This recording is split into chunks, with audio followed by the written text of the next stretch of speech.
that kind of takes us into how fear of failure holds new entrepreneurs back from taking important steps in their business. And let's talk about some of those strategies that can help them overcome that fear. Like you mentioned, our accountability group. Like I know for me, baby, that's one of the things that keeps me going because I'll be in my head and I'll be like, oh, I don't know if this idea is going to work.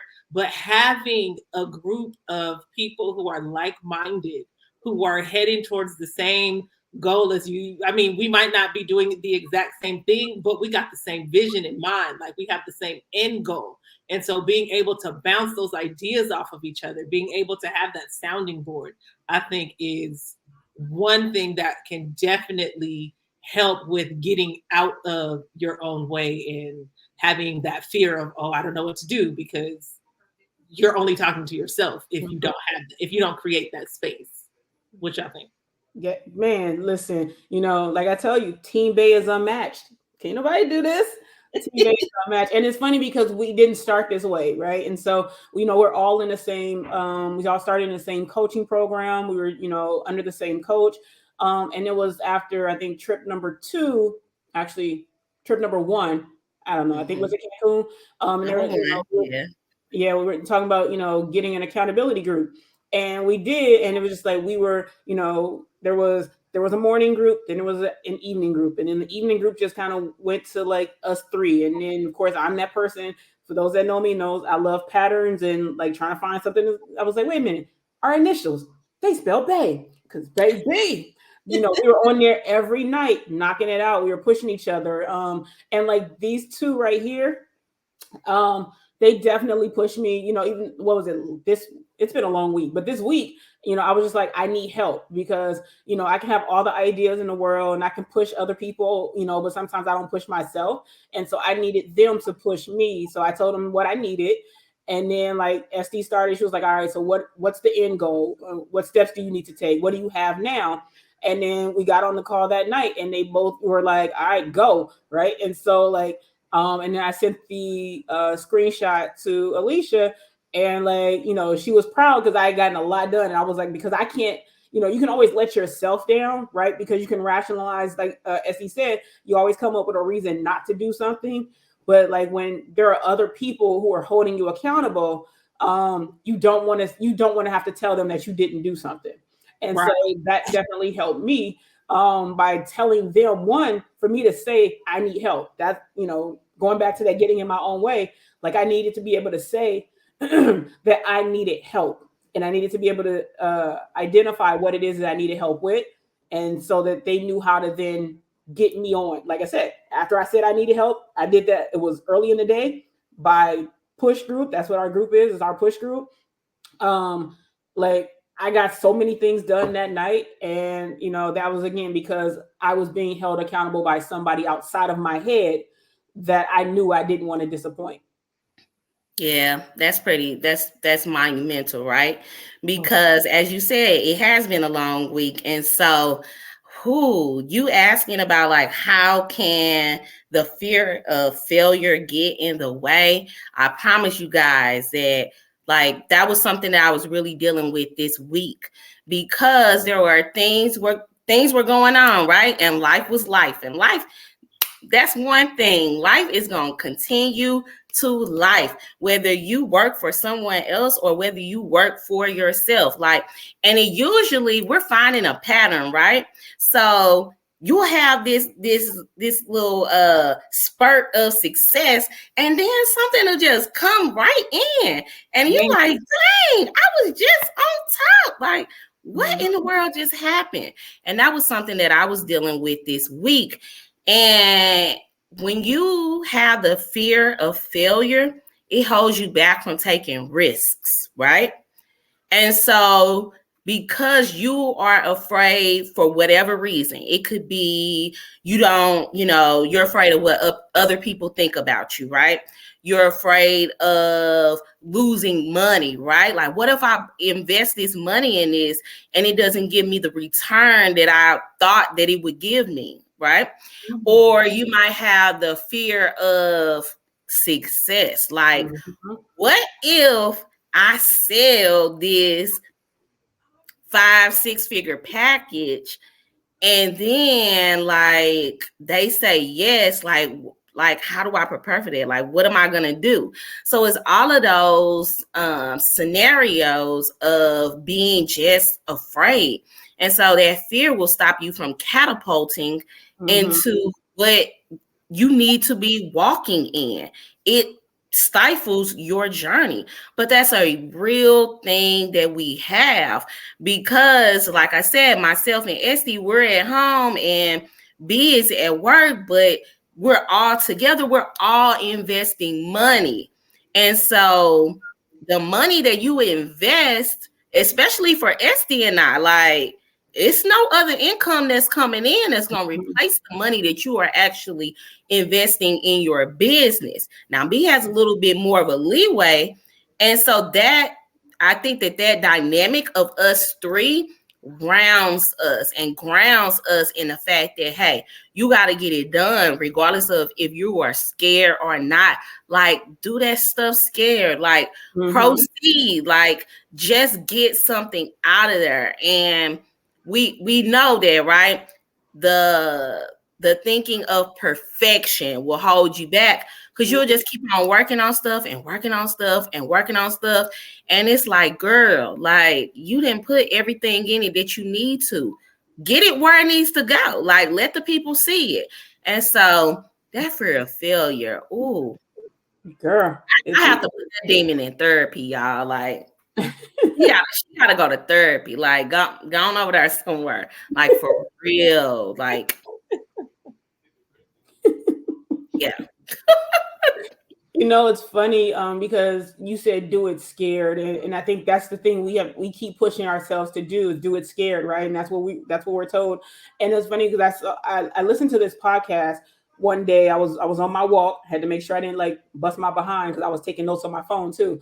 But like, Mel Robbins is very known for like talking about these types of things, and like what she said, her podcast was on like the definition of courage. I think it was courage, and she was like, the definition of courage is pretty much trying, right? To have to try, because, you know, when we, you know, I think it was like, like you get discouraged or whatever the case is, or you lose that, that bravery or whatever it is. But it's like, if you never tried it, how do you know, right? How do you know what you can do unless you try? And so like sometimes, we always like build ourselves up and like, I got to get the courage to do it. I got to get the courage to do it. But the courage is actually in doing it, right? Because the hard part is not, let's say we're, jumping in the deep end on a pool, and I had to do that once, learning how to swim. It's not me standing on the edge of the pool talking about, whoo, I got to jump in. I got to actually do it, because the courage, it takes the courage. You need the courage to actually do it, not think about it. Right. And so we always talk about, I lost some courage. I lost my courage, or I lost my bravery, so I stepped back, or I didn't do it. Doing it scared. Right. Or I get scared and then I don't do it. And it's like, do it anyway. And I think there's a figurative, imaginary wall that literally we keep running into because we're scared. And instead of like moving that wall out the way or just kind of pushing past it, that's kind of that mental block. And so that fear, and that's likely that fear of failure, or even the fear of success, that gets in our way as well. And so like, what have you seen for yourself and for both of you in terms of getting over that fear of failure? You mentioned the word try. I used to like that word until I went into business for myself. What is try? Like, you're either gonna do it or you don't. Like, either you're going to take that risk and put it out there, or you don't. Like, what's try? Is that an in between? Like, if, like you said, if you're trying to swim, what does that mean? Like, is that actually you getting in the water, you letting go, you trying to float? Like, try can mean a whole bunch of different things, right? But trying is not real. Either you do it or you don't. It's really no in between. So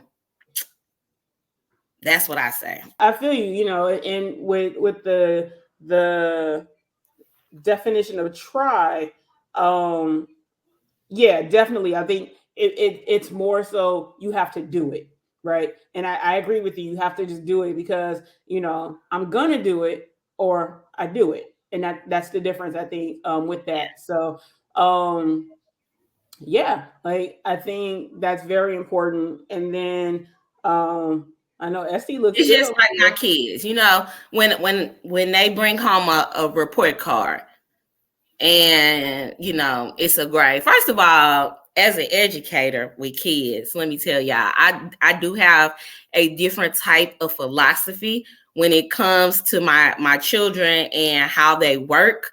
You would think that I'm really on them about like A's and B's, and of course that's what they produce, right? But Right. sometimes they are so down on themselves because they want to, you know, they want to impress me and they want me to feel as if it's good enough. But sometimes when you get a C, you did your best to get that C. You know what I'm saying? Sometimes we need additional time to learn certain skills. Right. Sometimes we need additional time to learn certain strategies for learning something. And so I know that it's this saying that practice makes perfect. And I don't believe that because you can practice something and still get it wrong. I say that practice creates confidence because the more you do something, right, you're going to become more confident in it. And that's really what it is. So when you're talking about being stifled from fear, the only way that you are not going to continue to go down that path of being fearful is if you practice. Okay. So again, practice creates confidence. If you like me, anybody who watching this live, I'm pretty sure they're like, oh my goodness, I cannot believe you are on live. Girl, social media that is not my strong suit. And it's because I have been on social media since Facebook only allowed you to be in college to be on Facebook. Okay. And so after a couple years of Facebook, and I'm talking about like a couple years, like maybe like from 2003 until like 2009 or 10, I really stopped being active on it. And so there are times where we're in these groups. We have lots of groups, you guys. We have lots of groups. We have networking groups that we're in. We are in other groups with other educational consultants. You know, we're in these different groups for our specialty or our field of, you know, what we do. Like I'm STEM, so I'm in a lot of STEM groups for education. B is life coaching and gathering yourself, right? So she's in those types of groups as well. But we're in all these groups, and it's like, y'all, I'm struggling with social media. I'm a private person. I don't post a lot. And so, in order to get more competent in it, I have to become uncomfortable and really get over that fear of I'm not a social media person. When in actuality, you have to change your mindset and you got to change your words around because it's really not social media that I'm doing, but it's marketing and promoting myself and my business. And I think that once I began to kind of tell myself, like, okay, Alicia, it's really not social media, it's marketing your business, it's letting people know about the services and products that you have. It's being able to help and connect and network with your audience, your target audience, your clients, your customers. That's more so of what it is. It's relationship building. It's all of those things. And so looking at it from that perspective, from that mind frame, really helps me to turn it around to say, you know, this is something I can do. because I want to connect with my audience. I want to connect with these groups that I'm in. I want to nurture these relationships. And so definitely when you're afraid of something, turn your words around so that, you know, the thing that scares you and freaks you out, it becomes more palatable. Yep. And get somebody that'll tell you, girl, get your life and let's do it. That's Team Bay. That's all I'm saying. Yeah. But I mean, a third of our bay is frozen right now. So you can see, I mean, she got a good picture though. That's one heck of a picture because she looked like she's intrigued and she's engaged with us. But Estee is over there in cyberspace, frozen. But